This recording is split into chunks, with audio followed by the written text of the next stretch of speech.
चन्द्रमामिदं स्वाहा। ओम हरि ओम स्वस्ति न इन्द्रो वृद्धश्रवाः स्वस्ति नः पूषा विश्ववेदाः स्वस्ति नस्ताक्षोतरिष्टनेमि स्वस्ति नो बृहस्पतिर्दधातु। हरि ओम हरि ओम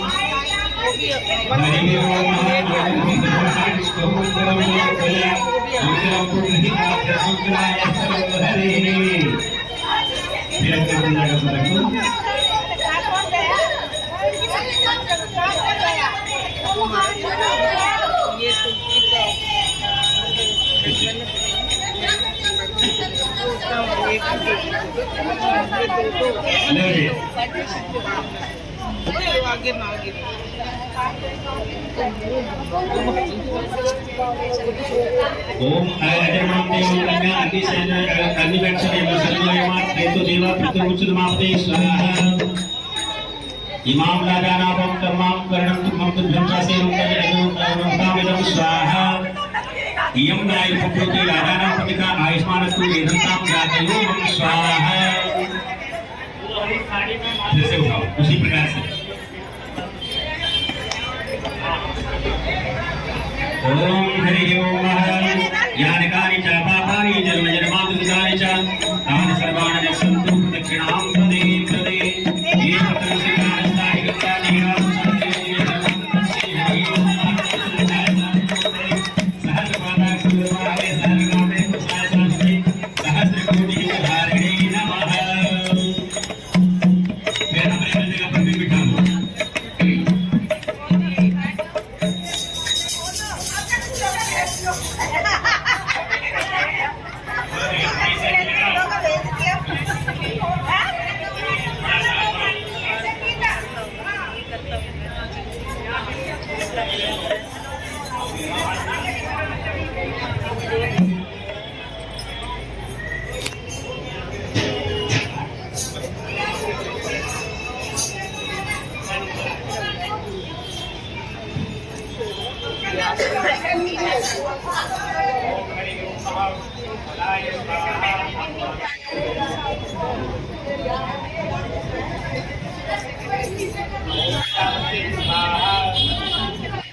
तदेव गगनं सुदनं तदेव तारावनं चन्द्रबलं तदेव विद्यावनं देवबलं तदेव लक्ष्मीपते ते अंगदेवं स्मरामि लाभस्येषां जयस्येषां सुरस्येषां पराय येषामिन्द्रे परश्यामो हृदयस्थो जनार्दनः यत्र योगेश्वरः कृष्णो यत्र भारतो धनुधरः तत्र देवदेव भूतजनानिकरमत्रिमम्मा अरण्यास्मिन् मामेजना प्रवर्ते तेषां विद्याभूतानां योगक्षेमं महाम्यहम्।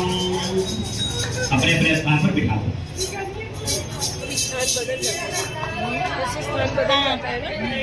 बोलो सच्चिदानंद भगवान की जय।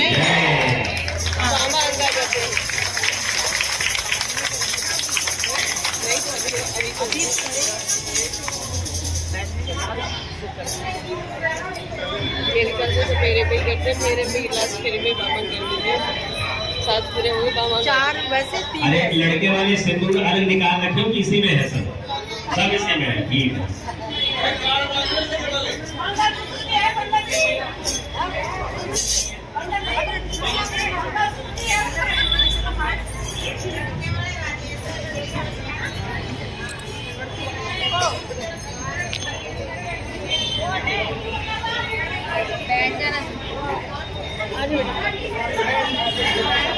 तो ये प्रक्रिया भगवान शंकर और पार्वती के विवाह से प्रारंभ हुई। 7 वचन और 4 वचन। ठीक है, कन्या के 4 वचन होते हैं और वर के 7 वचन होते हैं। तो यहाँ पर भगवती ने कहा पार्वती ने, मान लो तुलसा देवी ही पार्वती, उन्होंने भगवान शंकर जी से कहा कि भगवान मैं आपके बाएं भाग में आना चाहती हूँ। शंकर जी ने कहा कि भगवती आप मेरे बाएं भाग में आइए, क्योंकि विवाह हो चुका, सब फेरा हो गया, आप मेरे बाएं भाग में आइए। तो वहां पर कन्या कहती है कि मंडपम मधुप्रत्यक्षा लाजा होमा परिक्रमा यावत सप्तपदी न हो तावत कन्या कुमारिका। जब तक 7 वचन ना हो जाए, सप्तपति ना हो जाए, तब तक जो है जो कन्या है कुमारी की संज्ञा होगी। इस मंडप को सजाने से, इस स्थान को सजाने से क्या होगा कि इस स्थान की शोभा बढ़ी। हमारे पूजन इत्यादि से सभी देव को प्रसन्न हुए। लाजा होम जो भी खीर की होम कही है, ये लाजा होम कहते हैं। लाजा होम से और अग्नि परिक्रमा से अग्नि देवता प्रसन्न हुए। पर कन्या कहती मुझे क्या, मेरी कुछ बातें, मैंने अपने पिता के घर में बाल्यावस्था और युवावस्था व्यतीत कर ली। बाल्यावस्था पिता के घर में व्यतीत किया, युवावस्था और वृद्धावस्था आपके साथ व्यतीत करना है। तो मेरी कुछ बातें हैं, अगर उसको आप स्वीकार करें तो मैं आपके बाएं भाग में आने के लिए तैयार हूं। तो कन्या कहती कि मेरी कुछ बातें हैं, उसको ध्यान से सुने। सब लोग बातें अगर ना हो तब तो हम चुप हो जाएं, अगर हमारी सुनो तो आप लोग चुप हो जाइए, ठीक है? थोड़ी देर के लिए झेल लो, ज्यादा नहीं, ठीक है? पहला वचन कन्या कहती है कि मुझे अन्नपूर्णा की पदवी देना मेरे नाथ, भोजनशाला का प्रबंध सब है हो मेरे साथ। जो वैवाहिक हैं उनके साथ ये वचन लिए गए, अब निभा रहे हैं नहीं निभा रहे हैं, फिर से याद कर लो, कोशिश करो निभाने की, ठीक है? तो कन्या कहती कि मुझे आप अन्नपूर्णा की पदवी दे। भैया आसाराम उधर मत बचाओ भैया, थोड़ी देर, ये वैवाहिक कार्यक्रम है, यहाँ उधर मत बचाओ, ठीक है? थोड़ी देर शांति रखो। तो मुझे आप अन्नपूर्णा की पदवी देंगे, एक देवी की पदवी देंगे। अन्नपूर्णा की पदवी देना मेरे नाथ, और सदैव आप मेरे समक्ष रहें, आप मेरे सानिध्य में रहें, अपना सानिध्य हमें प्रदान करें। इस प्रकार से प्रथम वचन कन्या का। दूसरा कह रही है कन्या की सुख दुख में सहचरी समझ कर लेना मेरी राय। 11 हो जाते हैं जब एक एक मिल जाए। ये वचन भगवान के नहीं है, ले नहीं है, हम सभी दंपत्ति हैं तो अपना अपना याद कर लें कि कहाँ पर पहुंचे हैं हम और कहाँ से बाहर निकल चुके हैं, ठीक है? एक सीमाएं हैं, उस सीमाओं में ही है या सीमाओं से बाहर जा चुके हैं, चाहे वो पत्नी हो, चाहे पति हो, माता हो या बहन हो, कोई भी हो, सबके लिए, बहू हो या बेटी हो, कोई भी सबके लिए। तो दूसरा वचन है कि सुख दुख में सहचरी समझ कर लेना मेरी राय। 11 हो जाते हैं जब एक एक मिल जाए, चाहे सुख हो चाहे दुख हो, दोनों दंपत्ति का सामंजस्य बना रहना चाहिए। ऐसा ना हो सुख में खूब महाराज श्रृंगार किए, खूब शॉपिंग करी और दुख आया तो घर छोड़ करके मायके निकल लिए, ऐसा नहीं होना चाहिए। या फिर बहुत सुख है, सब कुछ ठीक ठाक है, तब तक तो पत्नी है साथ में, नहीं तो पति देवता नाराज हो गए, जाओ अपने मायके से लेकर के आओ तब फिर आएंगे, ऐसा नहीं होना चाहिए। जो घर का व्यवहार है, जो घर की व्यवस्था होनी चाहिए कि 11 हो जाते हैं जब एक एक मिल जाए। एक और एक मिलाने पर कितना बनता है? बीच में कोई ना हो तब, अगर बीच में कोई प्लस माइनस कुछ हो गया तो फिर वो गणित प्रक्रिया हो जाएगी। लेकिन गृहस्थ की प्रक्रिया है, बीच में कोई नहीं होना चाहिए, एक और एक मिला करके 11। तो इस प्रकार से हम एक और एक, 2 की जगह पर हम 11 गुना बढ़ करके रहेंगे।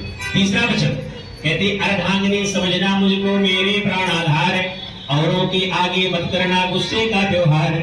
मुझे आप अपना आधा अंग समझेंगे और सबके सामने मेरी बेइज्जती नहीं करेंगे। किसी के सामने मैं कदाचित बात कर रही हूँ, किसी कुछ नुकसान हो जाए, कदाचित कोई भूल हो जाए, तो सबके सामने आप मुझे डांटना शुरू नहीं करेंगे, मेरे ऊपर क्रोध नहीं करेंगे। अर्थात ये है कि पत्नी का सीधा सीधा करना साहब एक टारगेट है कि आपको आज से गुस्सा करना ही नहीं है, क्योंकि किसी के सामने करना नहीं, यहाँ पर चलबद्ध है, और अकेले में कोई गुस्सा करे किसी के बस की बात है, ठीक है? तो मतलब गुस्सा करना है, और ठीक भी है, गुस्सा करना भी नहीं चाहिए। तो यहाँ पर ये वचन हो गया तीसरा, ठीक है? चौथा वचन है कि मेरी देख रेख में रखना धन संपदा आधार, सारे आए दे हो मेरी सम्मति के अनुसार। मेरे देख रेख, कोई तबीयत खराब हो जाए, बीमार हो जाऊं, मुझे दुबलापन आ जाए, मोटा करने के लिए खान पान की व्यवस्था और डेंटिंग पेंटिंग सेंटिंग सब कुछ सारी व्यवस्था में, मतलब आप कोई कंजूसी नहीं करेंगे, ये वचन है, ठीक है? और सारे आए इतना ख्याल रखेंगे, उसके बावजूद भी भैया ध्यान से सुनो, इधर ध्यान दीजिए, ठीक है? ध्यान है ना? बस फिर तो ठीक है। तो फिर उसके बाद में इतने करने के बाद देख रेख रखना है, साथ में सारे आए और बे कितना बैंक बैलेंस है, कहाँ पर खरीदते हो, कहाँ पर बेचते हो, क्या करते हो, सारा जो है कहाँ से आते हो, कहाँ से जाते हो, कब जाते हो, कब आते हो, सारी व्यवस्थाएं जानकारी में मेरी होनी चाहिए। ये हो गया चौथा वचन। पांचवा वचन कहती है कन्या कि घर का आंगन रहे न खाली, गोधन से भरतार, दूध दही पर पूरा पूरा हो मेरा अधिकार। घर का आंगन जो है गौधन से खाली नहीं होना चाहिए। कितने लोग हैं किसी के आंगन में गाय है? और दूध सबको चाहिए या नहीं चाहिए? चाहिए ना, दूध चाहिए और पालो और गुप्ता।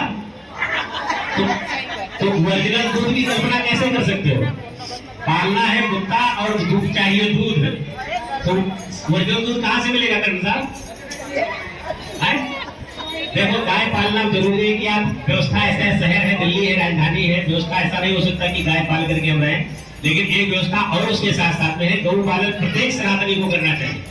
अगर हम अपने आप को मानते हैं कि हम सनातनी हैं और भगवान के भक्त हैं तो गौ का पालन होना चाहिए। प्रकार अनेक है, जैसे नहीं घर पे रख सकते तो एक गाय लेकर के गौशाला में उसको दे दो, वहीं पर उसका चारा पानी की व्यवस्था देखते रहो। ये भी गौ पालन का तरीका है। अगर प्रत्येक व्यक्ति ऐसे करने लगेगा तो गौशालाएं गायों से भर जाएगी। जो इधर उधर भटकती घूम रही है गायें, कूड़ा कचरा खा रही है, वो नहीं खाएंगे। जो गायों की हत्या हो रही है वो फिर नहीं होगी। एक्सीडेंटों में गाय रोज मर रही है, कहीं ट्रक से इधर मार जाता है, कहीं गाड़ियां उधर मार जाती है, घायल पड़ी रहती है, भूखी प्यासी फिर नहीं मरेगी। अगर ऐसी व्यवस्था प्रत्येक व्यक्ति कर ले तो ये गौ पालन का तरीका है। तो इस प्रकार से गौधन से घर का आंगन जो है कभी खाली नहीं होना चाहिए। और उसके बाद गाय तो हो गया पालन इधर इस तरीके से, लेकिन कदाचित दूध दही मदर डेयरी से भी आता है, तो ऐसा ना हो जाए कि अकेले सास और ससुर और सब पी जाए हम रह जाए। ऐसे नहीं होना चाहिए, हमें भी मिलना चाहिए, अधिकार हमारा भी बराबर होना चाहिए। ठीक है, कहने का मतलब हर परिस्थिति में मेरा हिस्सेदारी होनी चाहिए।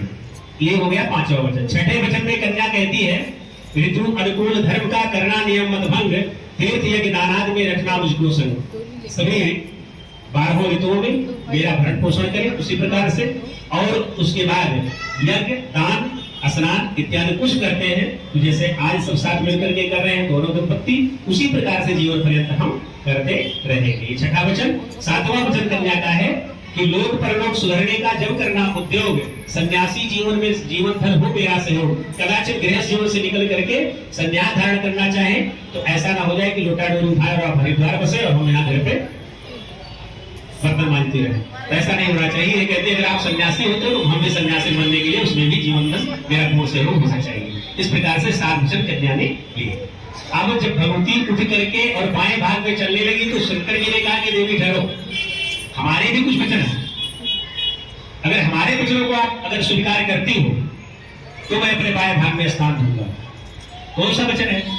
उन्होंने कहा उद्याने मद्यपाने पितृगृहे गमने रचा आज्ञा भंगो न कर्तव्यम वरवाक्य चतुष्टिकम। 4 वचन हमारे हैं जिसको आपको सुनना पड़ेगा। अगर आप स्वीकार करती हो तो मेरे बाएं भाग में आइए, अन्यथा आप जहाँ है वही। तो पार्वती ने कहा सुनाइए महाराज क्या है? तो उन्होंने कहा कि देखो पर उपवन में प्रिय अकेले रखना कभी न पैर, पति के बिना पत्नी की नहीं अच्छी सैर। हम हिमालय पर रहते हैं, आप पहाड़ों में घूमने चली जाओ तो ऐसा नहीं होना चाहिए कि पार्क मार्केट बाग बगीचा कहीं भी घूमने जाएं। नौकरी का विषय अलग है, आजकल भाई नौकरी है, अच्छी बात है, शिक्षा है, शिक्षा के साथ नौकरी होना चाहिए, करना है तो करना पड़ेगा, लेकिन उसके साथ नौकरी की व्यवस्था अलग होती है।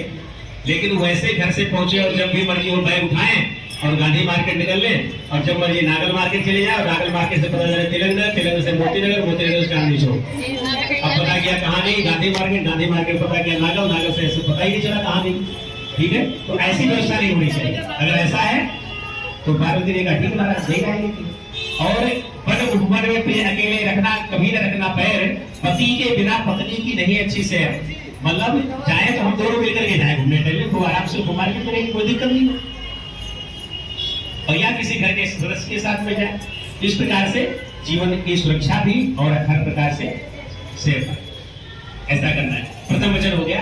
दूसरा वचन कहते हैं कि सुरा सेवियों मतवालों से करना कभी न बात, कुसंगतियों में संगत, कुसंगतियों की संगत में है नाना विधि उत्पाद। जहाँ पर जुआरी बैठे हो, शराबी बैठे हो, लफंगे बैठे हो, उस मार्ग पर आप ना जाएं, ना उसको आप छेड़खानी उससे करें, क्या कर रहे हो कैसे करो, जो कर रहे हो करने दो, आप उस रास्ते से धीरे से निकलना है, ऐसा आप पदार्थ करें, नहीं तो नाना प्रकार का उत्पाद हो सकता है। क्या फायदा इससे? ये तीसरा वचन है, ये दूसरा वचन हो गया। और तीसरे वचन में कहते हैं वे पूछे बिना बुलाए महके ना हो बयान, अपने आप कहे जाने से कम होता है मान। यहाँ पर जो है शालिग्राम भगवान कहते हैं तुलसी देवी से कि भैया देखो देवी जी ऐसा करो कि बिना पूछे बिना बुलाए ऐसा ना हो जाए जब सागरपुर से ऊपर मोहन नगर के लिए रवाना हो, ठीक है, ऐसा नहीं होना चाहिए, आप ध्यान रखना, ठीक है। तो बिना और पूछ करके उससे बात चाहिए। ये हो गया चौथा वचन। पांचवा वचन जो है, पांचवा वचन समाज के सभी वर्ग के लोगों का है, माताओं बहनों का, भाइयों बंधुओं का, आचार्य गणों का, वेद शास्त्रों का, जो हमारे नियम नीति है उनका सबका, कि सील छोड़कर कभी ना हंसना, रखना या मर्याद मुख्य बात है जीवन का, ध्यान देना। माताओं बहनों सभी, माताओं का तो फिर जीवन गुजर गया, कट गया, ठीक है, थोड़ा बहुत है वो भी भगवत कृपा से निकलता जाएगा, लेकिन जो बहनें हैं, बहुएं हैं, बेटियां हैं, वो इस बात पर विशेष ध्यान दें और इस बात को नोट करके रखेंगे तो जीवन में कहीं ना कहीं आनंद भी देगा। बहुत शास्त्रों की बात है और ये हम नहीं कह रहे हैं, ये पूरा हमारा समाज, हमारा जो कल्चर कह लो या हमारी संस्कृति कह लो, जो भी वो कहता है कि सील छोड़कर कभी ना हंसना, रखना या मर्याद, अधिक हास्य से पैदा होते नाना भांति हुआ, हर जगह नहीं करना शुरू करते, वो फिर बेहुदापन है, बूढ़पना जिसको कहते हैं, ऐसा कदापि ना करें। आपस में क्योंकि मायका का स्थान होता है जहाँ पर भाई होता है, माँ होती है, बाप होते हैं, बहन होती है, या पड़ोसी काका ताऊ चाचा ताऊ, ये सब होते हैं। यहाँ मायके का व्यवहार अलग है। ससुराल पक्ष में जब जा रही हैं तो आप इस मर्यादा को बना करके रखें। ऐसा ना हो कदाचित किसी को मजाक भी करें और उस सीमा से बढ़ करके करें, जैसे द्रौपदी ने किया था। मजाक ही तो किया था, अंधे का पुत्र अंदाजे कोई मजाक थोड़ी हुआ, ये तो सीधा पत्थर मारा हुआ और उसी का कारण क्या बना, महाभारत हो गया, दोनों पक्षों के संबंध पूरा नष्ट हो गया। तो ऐसा कदापि ना करें जिससे कि दोनों परिवार को किसी प्रकार से या किसी परिवार को कोई हानि पहुंचे। सील छोड़कर कभी ना हंसना, रखना या मर्यादा, अधिक हास्य से पैदा होते नाना भांति हुआ, इस बात को विशेष रूप से ध्यान रखें। इस प्रकार से दोनों का वचन संपन्न हुआ और अब पर कन्या को दाएं से बाएं कर दीजिए। दुबे जी, सूर्य क्या रहे थे?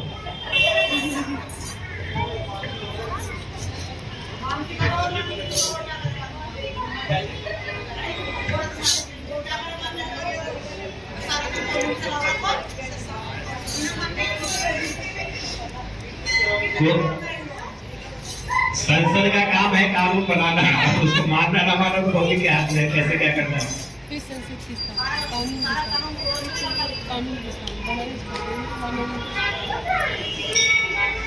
लगा दो कुत्तों में श्रृंगार कर दो।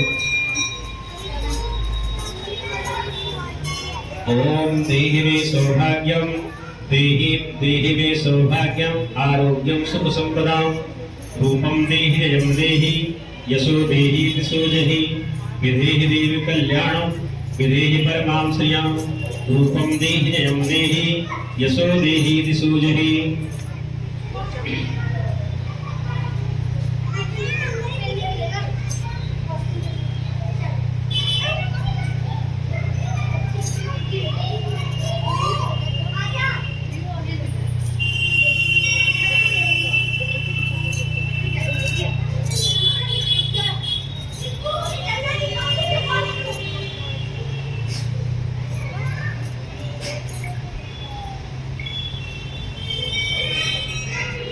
परमेश्वर राम कहे शुक्र भुजय, कृष्ण कहे दुख जाए, महिमा वहाँ प्रसाद की पावो भोग लगाए, यहाँ प्रसाद चाखो हरि सब अमृत हो जाए, ऐसा अमृत डारी हो तेरा दास अमर हो जाए। बोलो सच्चिदानंद भगवान की जय।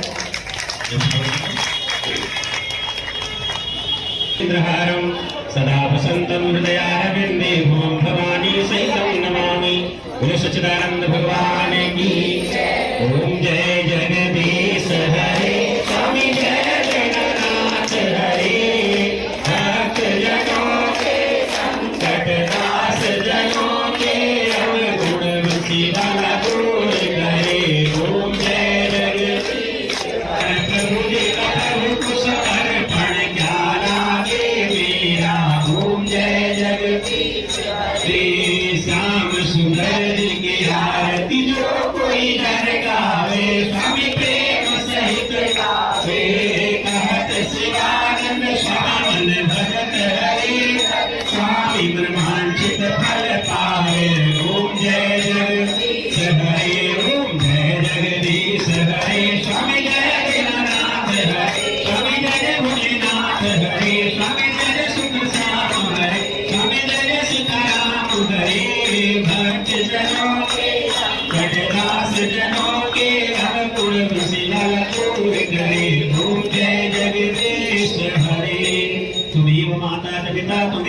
त्वमेव बन्धुश्च सखा त्वमेव त्वमेव विद्या द्रविणं त्वमेव सर्वं मम देवदेव त्वमेव सर्वं मम देवदेव त्वमेव सर्वं मम वासुदेव।